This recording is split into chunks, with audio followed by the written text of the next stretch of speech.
কোথায় ফুটেছে? কি হয়েছে মহারাজ, কি হয়েছে? দেখি গোলাপ কাঁটা ফুটে গেছে, রক্ত বেরিয়ে গেছে। ইস, গোলাপের কাঁটা এখানে কি করে এলো? কেউ বাগান পরিষ্কার করেনি? আমার বাগানে কোনো কাঁটাওয়ালা ফুল থাকবে না। আপনার নামে আপনি প্রলাপ বকছেন মহারাজ। আমার কথার উপর কথা। তোমার 2 দিনের বেতন কাটা। আমার রাজ্যে কোথাও গোলাপ বাগান থাকবে না।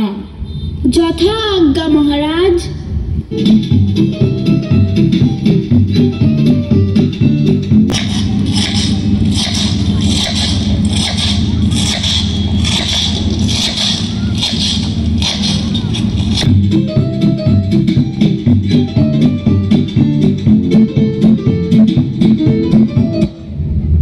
এখন গোলাপও নেই, কাঁটাও নেই, এখন পায়ের কি খবর মহারাজ? সবই ঠিক আছে, কিন্তু পায়ে খুব ধুলো লাগে।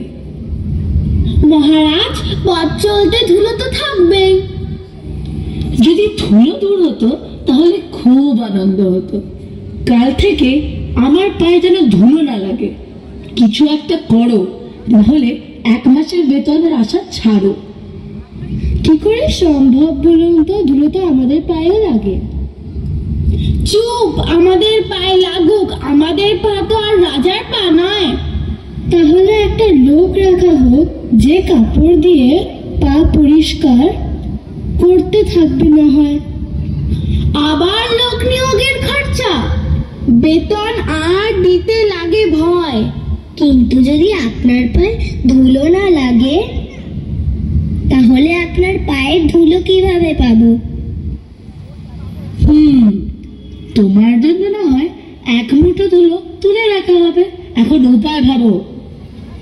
তোমরা বসে বসে বেতন নাও, কাজেই যদি না আসো তাহলে আমার পুষে কি লাভ? মহারাজ, চেষ্টার ত্রুটি হচ্ছে না, কিন্তু মাথায় আসছে না। কি করে ধুলো হবে সাফ? বাবা, মাথা আছে কিন্তু উপায় নেই।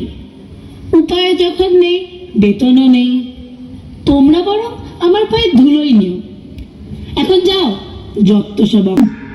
এই আমাদের প্রাচীন পুঁথি, দেখি কি লেখা আছে এর পাতায়। দেখতেই হবে, যাতে বেতন না কাটা যায়। কিন্তু যদি মাটি চলে যায়, তাহলে ফসল ফলবে কি উপায়?